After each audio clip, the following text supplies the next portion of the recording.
প্রিয় দর্শক, প্রীতি নিন, শুভেচ্ছা নিন। আজকের মুখোমুখি অনুষ্ঠানে আপনাদের সামনে উপস্থিত হয়েছি। আ আমাদের আজকের আলাপের বিষয় মূলত যে ভূ-রাজনীতির খেলায় বাংলাদেশের মুক্তি কোন পথে? আর আমাদের সঙ্গে যুক্ত হয়েছেন আসসালামু আলাইকুম রহমতুল্লাহি অবরকাতুহু। সম্মানিত দর্শক, বর্তমান বিরূপ পরিস্থিতি মোকাবেলা করার জন্য আওয়ামী লীগ 4টি পরিকল্পনা নিয়ে এগোচ্ছে বলে আমার কাছে মনে হচ্ছে।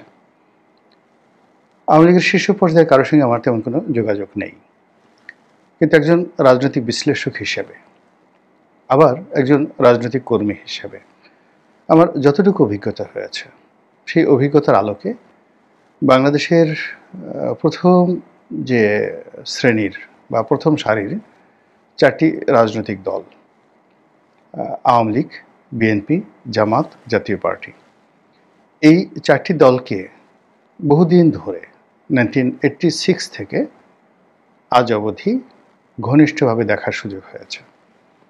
এবং সেই যে 86 সনে, তখন থেকেই দেখা গেল এই সকল দলের যারা প্রধান আছেন তাদের সঙ্গে চলাফেরা, উঠা বসা, কথাবার্তা, তারপরে সাংবাদিক হিসেবে তাদেরকে দেখা, একজন ভোটার হিসেবে তাদেরকে মূল্যায়ন করা। এবং যেহেতু দুটো দলে, আওয়ামী লীগে আমি এমপি ইলেকশন করেছি, বিএনপিতে এমপি ইলেকশন করেছি, দুটো দলের মনোনয়ন পেয়েছি, কাজেই এই দুটো দলের মধ্যে কি কি কৌশল থাকতে পারে এবং তারা কি কি করতে পারে আর কি কি পারে না, এই বিষয়গুলো নিয়ে আমার যে অভিজ্ঞতা রয়েছে, সেই অভিজ্ঞতার আলোকেই আমার কাছে মনে হচ্ছে যে আওয়ামী লীগ 4টি ডাইমেনশনে চতুর্ভুজ তৈরি করে তারা বর্তমান সমস্যা মোকাবেলা করতে চাচ্ছে। তাদের প্ল্যান এ, সেই প্ল্যান এটা হলো যে, যেটা তারা বলছে না, মাঝে মধ্যে শেখ হাসিনা বলছেন, তারা এখনও মনে করছেন যে শেখ হাসিনা বাংলাদেশের বৈধ প্রধানমন্ত্রী। প্রথমে কিন্তু তারা বলেছিল পদত্যাগ করেছি, ইদানিং এটা নিয়ে কিন্তু তারা এলোমেলো কথাবার্তা বলছেন। এবং তাদের যে সকল পত্রপত্রিকা রয়েছে, সূত্র রয়েছে, তারা কিন্তু এই বিষয়টা নিয়ে মানুষের মনে একটা নিদারুণ দ্বিধাদ্বন্দ্ব তৈরি করে ফেলেছেন যে আসলে শেখ হাসিনা পদত্যাগ করেননি। ইতিমধ্যে রাষ্ট্রপতি বলেছেন যে পদত্যাগের যে সকল কাগজপত্র থাকা দরকার সেটা তাদের কাছে নেই। শেখ হাসিনা একাধিকবার বলেছেন যে তিনি পদত্যাগ করেননি, আবার বলেছেন যে ঠিক আছে, আমি পদত্যাগ করিনি, কিন্তু আমি পরিস্থিতি মেনে নিয়েছি, এখন একটা তত্ত্বাবধায়ক সরকার অধীনে নির্বাচন হলে আমি অংশগ্রহণ করতে চাই। তো দুটো অপশনের দিকে তাকিয়ে যেটা সে চেষ্টা করছে যে ভারতের সহযোগিতায় যে কোনো মূল্যে আবার যদি প্রধানমন্ত্রীর রূপে আসা যায়, এটা হলো তাদের প্ল্যান এ।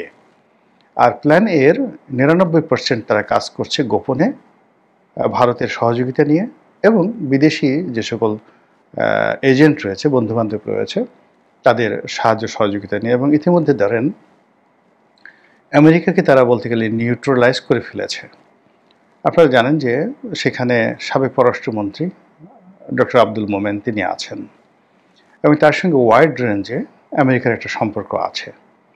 এবং যে পর্যায়ে ডক্টর মোমেনের সম্পর্ক আমেরিকাতে আছে, জাতিসংঘ, তারপর পেন্টাগন, ওদের স্টেট ডিপার্টমেন্ট, সিভিল সোসাইটি, ওই পর্যায়ে আসলে বিএনপি বা জামাতের কারোর সম্পর্ক নেই। এরবারে সজীব ওয়াজেদ জয় সেখানে আছে, তাদের ফান্ড আছে, টাকা আছে, অসংখ্য আওয়ামী লীগের নেতাকর্মীরা আছে।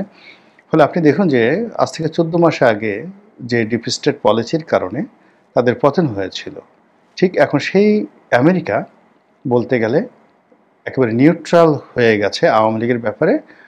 আর বর্তমান সরকার যখন বাংলাদেশে যারা চালাচ্ছে তাদের ব্যাপারে বলতে গেলে ধীরে ধীরে ধীরে ধীরে সরে গিয়ে একটার পর একটা বাধা তৈরি করে ফেলছে।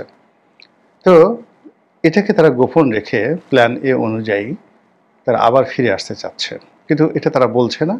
তারা এটাকে অনেকটা বিস্ফোরণের মতো, অনেকটা টুস করে ঢোকার মতো, অনেকটা সুনামির মতো তারা এই জিনিসটা ঘটাতে চাচ্ছেন। তাদের দ্বিতীয় যে প্ল্যান, সেই দ্বিতীয় প্ল্যানটা হলো যে বাংলাদেশের রাজনৈতিক পরিস্থিতিটা নর্মালাইজ করা এবং যেটাকে বলা হয় রিকনসিলিয়েশন। বিএনপি ক্ষমতা আসুক, নির্বাচন হোক, বা নির্বাচনে আওয়ামী লীগ অংশগ্রহণ করতে পারুক, তো এটাকে একটা রিকনসিলিয়েশন করে সে ৫ বছরের একটা মাল্টি প্ল্যান নিয়ে আবার ক্ষমতায় ফিরে আসার জন্য তাদের দ্বিতীয় প্ল্যান। এবং এটা বাংলাদেশে যারা রাজনীতি করে মোরালের সবাই এটা বুঝতে পারেন। এই জন্য সবারই একটা দাবি যে আওয়ামী লীগকে কোনো অবস্থাতে রাজনীতিতে ফিরতে দেওয়া হবে না, দেওয়া ঠিক হবে না। সর্বশক্তি নিয়ে তাদেরকে রাজনীতি থেকে বাইরে রাখতে হবে, তারপরে তাদের উপর দমন পীড়ন চালিয়ে যে জিতে যে হারে। তো এইভাবে একটা পলিসি বর্তমান সরকার থেকে শুরু করে যারা সরকারের ঘনিষ্ঠজন রয়েছেন তারা করতে চাচ্ছেন। এটা হলো প্ল্যান বি। আর প্ল্যান সি হলো নির্বাচন যদি হয় তাহলে সেক্ষেত্রে যাকে বলা হয় পাকিস্তানে যেভাবে ইমরান খান জেলখানাতে থেকে তিনি নির্বাচনে অংশগ্রহণ করে একটা বিস্ময়কর সফলতা লাভ করেছেন, ঠিক একই নিয়মে একই পদ্ধতিতে আওয়ামী লীগও চাচ্ছে যে তার দল কোনো রকম দলীয় ব্যানার ছাড়া স্বতন্ত্র প্রার্থী হিসাবে বিভিন্ন জায়গাতে যারা জনপ্রিয় প্রার্থী রয়েছেন তারা দাঁড়াবেন এবং এর জন্য যত অর্থ খরচ করা লাগে, যা কিছু করা লাগে এটা আওয়ামী লীগ করবে এবং সঙ্গে তো রয়ের সাপোর্ট থাকবে। আর রয়ের যে সকল এজেন্ট প্রশাসনে আছে তারাও সেই কাজ করবে। এবং ইতিমধ্যে আপনারা লক্ষ্য করেছেন যে নির্বাচনের কোনো নামগন্ধ নেই। বিএনপি সেখানে প্রার্থী ঘোষণা করেছে এবং তার সঙ্গে পাল্লা দিয়ে অনেক মানুষ তারা ওই যে কাজটি করছে অনেকে বিএনপির মধ্যে ঢুকে গেছে। আওয়ামী লীগের অন্তত পক্ষে এই যে বিএনপির যে মনোনয়ন দেয়া হয়েছে এর মধ্যে একজনের মনোনয়ন জয় বাংলা বলার জন্য বাদ হয়ে গেছে, আর একজনের মনোনয়ন যায় ভাব, এরকম একটা অবস্থা। কিন্তু যেগুলো এখনও প্রকাশিত হয় নাই অন্তত পক্ষে 15 থেকে 20 জন যারা আওয়ামী লীগের এজেন্ট, এই আওয়ামী লীগের এজেন্ট কীভাবে কোন অবস্থাতে ঢুকে পড়েছে আই ডোন্ট নো। তারা নিজেদের ভুল পাল্টে মূলত আওয়ামী লীগের জমানাতে তারা ব্যবসা করেছে, বাণিজ্য করেছে, কিন্তু রাজনৈতিক তারা ওইভাবে নিজেদেরকে যাকে বলা হয় আওয়ামী লীগের কর্মী হিসেবে তারা বা পদপদবীধারী হিসেবে তারা প্রতিষ্ঠিত করেনি, কিন্তু ব্যবসায়িকভাবে তারা আওয়ামী লীগের মানে এত ঘনিষ্ঠ যেটা আওয়ামী লীগের মধ্যে তারা ঢুকে গিয়েছিল। মানে আওয়ামী লীগের সকল সুযোগ সুবিধা নিয়েছে এবং এখন পর্যন্ত তারা জয় বাংলা লোক হিসেবে পরিচিত, কিন্তু তারা বিএনপির মধ্যে ঢুকে গেছে এবং মনোনয়ন বাগিয়ে নিয়েছে। এবং এটা এত সুন্দরভাবে হয়, জাস্ট একটা উদাহরণ দেই। মেয়র আতিক আছেন না, মেয়র আতিকুল হক, যেটা আতিকুল ইসলাম যেটা হলেন, ভালো মানুষ, আমাদের বন্ধু মানুষ, কিন্তু তিনি কিন্তু কোনো দিন কোনো অবস্থাতেই আওয়ামী লীগের লোক ছিলেন না। আওয়ামী লীগের সঙ্গে তার কোনো সম্পর্ক ছিল না। তিনি বিজিএমইতে যে পলিটিক্স করতেন সেই পলিটিক্সে তার পুরোটাই ছিল বিএনপি কেন্দ্রিক এবং তিনি মনে প্রাণে তারেক জিয়া, বেগম জিয়া, শহীদ জিয়া এই আদর্শের ধারক এবং বাহক ছিলেন। কিন্তু কোন পলিসিতে কোন অবস্থাতে পড়ে তিনি বিএনপিকে বাদ দিয়ে তিনি যেভাবে আওয়ামী লীগে গেলেন আওয়ামী লীগ কিন্তু বুঝতে পারেনি। এখন তিনি জেলে আছেন, কিন্তু হঠাৎ করে যদি আপনি দেখেন যে তাকে নিয়ে বের হয়ে বিএনপির নির্বাচন করছেন, সেক্ষেত্রে আওয়ামী লীগ বুঝবে ঠেলা কেমন। তদ্রুপ যে কাজটা বিএনপি করেছে বিভিন্ন সময়টিতে, আপনার চট্টগ্রাম মেয়র পদে মঞ্জুর সাহেবকে নিয়ে যাওয়া হয়েছিল, আবার আওয়ামী লীগও বিভিন্ন সময়টাতে ডাক্তার এস এ খালেককে একবার জোর করে নিয়ে যাওয়া হয়েছিল, এরকম অনেক কিছু ঘটেছে। তো এই সময়টাতেও আওয়ামী লীগ যে কাজটি করেছে এই বিএনপির যে মনোনয়ন প্রত্যাশী তাদের মধ্যে ঢুকিয়ে দিয়েছে। 2 নম্বর হলো যে বিএনপির যে সকল প্রসপেক্টিভ প্রার্থী আছে একদম ডাইহার্টেড বিএনপি, যারা এই মনোনয়ন না পাওয়ার কারণে বিক্ষুব্ধ, তাদেরকে স্বতন্ত্র দাঁড় করিয়ে দিয়ে তাদেরকে পাশ করিয়ে আনার জন্য যত টাকা দরকার আওয়ামী লীগ সেটা খরচ করবে, এই যে প্ল্যান সি এর আন্ডারে। আর থার্ড হলো আওয়ামী লীগের যে সমস্ত ব্যবসায়ী রয়েছে, যে সমস্ত লোকজন মোটামুটি নিউট্রাল রয়েছে, তাদেরকে এই সময়টিতে রাজনীতিতে মানে অ্যাক্টিভ করানো হয়েছে। এবং এই মানুষগুলো বেশিরভাগই এতটা স্মার্ট যে বাংলাদেশে বিএনপির প্রথম সারির 10 জন নেতাদেরকে পকেটে রেখে গাবতলী গরুর হাটে বিক্রি করে আসতে পারে, এইরকম মেধা তাদের আছে, অর্থ তাদের আছে, তারা সমাজে যথেষ্ট শক্তিশালী এবং তারা বিএনপির যে কোনো প্রার্থীকে তারা মারামারি করার ক্ষেত্রে এখন এই সময় বাংলাদেশে মারামারি করে তাদের গাল ফাটাই দিতে পারে, তারপর ইলেকশন করে জিতে আসতে পারবে, জনগণের ভোট পাবে, টাকা খরচ করতে পারবে এবং প্রশাসনকে নিজেদের অনুকূলে রাখতে পারবে। এইরকম লোক আছে অন্তত পক্ষে 20 থেকে 25 জন। তাহলে বোঝার চেষ্টা করুন যে বিএনপির মধ্যে ঢুকে আছে 15 থেকে 20 জন এই মুহূর্তে যারা মনোনয়ন পেয়েছে। বিদ্রোহী প্রার্থী যদি অ্যাটলিস্ট 25 জন দাঁড়া করাতে পারে, তাহলে এই 20 আর 25 45 জন হলো।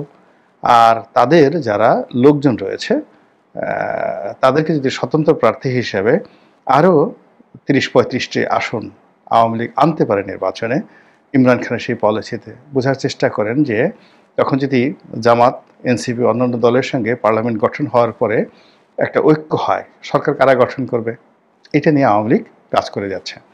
এবং সেই অর্থে কে যেন একজন বলছিল, মানে এটার কোনো ভিত্তি নেই, কিন্তু যেহেতু সামাজিক মাধ্যমে আমি কন্টেন্ট তৈরি করি এবং সামাজিক মাধ্যমে এটা রীতিমতো ভাইরাল হয়েছে, এবং যাকে বলে খুব কৌশলগত একটি জায়গা থেকে যখন একজন লোক আমাকে টেলিফোন করলেন, মানে আওয়ামী লীগের এক নেতা, সেই নেতা জেলখানাতে বন্দী আছেন, তার নিকটাত্মীয় একদিন টেলিফোন করে বললেন যে আপনি জানেন রনি ভাই, এরকম তো 300 সিটে আওয়ামী লীগের প্রার্থী কনফার্ম করা হয়েছে।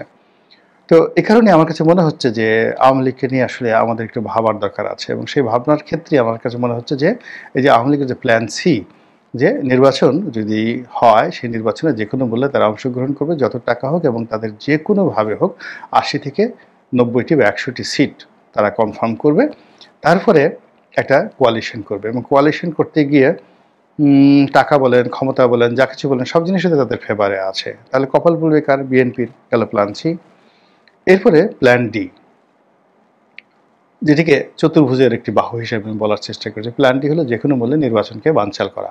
যেমন সামনে 13 তারিখে ঢাকা ব্লকেট তারা ঘোষণা করেছে, এটা একটা অ্যাসিড টেস্ট কেস, কিছুই হবে না, কিন্তু এটা দিয়ে জাস্ট কিছু করার চেষ্টা। এবং আওয়ামী লীগ সেটা ভারতের সাহায্য নিয়ে, সহযোগিতা নিয়ে, তাদের যারা লোকজন রয়েছে তাদেরকে দিয়ে পুরো নির্বাচন প্রক্রিয়াটাকে বানচাল করা, তারপরে অরাজকতা তৈরি করা, নির্বাচনে যারা প্রার্থী তাদের মধ্যে ভয় তৈরি করা, আতঙ্ক তৈরি করা, নির্বাচনের মাঠটিকে রীতিমতো ভয়াবহ করে তোলা, এবং প্রশাসনে তাদের যে সমস্ত লোকজন রয়েছে তাদের মধ্যে একটার পর একটা ঘাপলা তৈরি করা তাদের মাধ্যমে।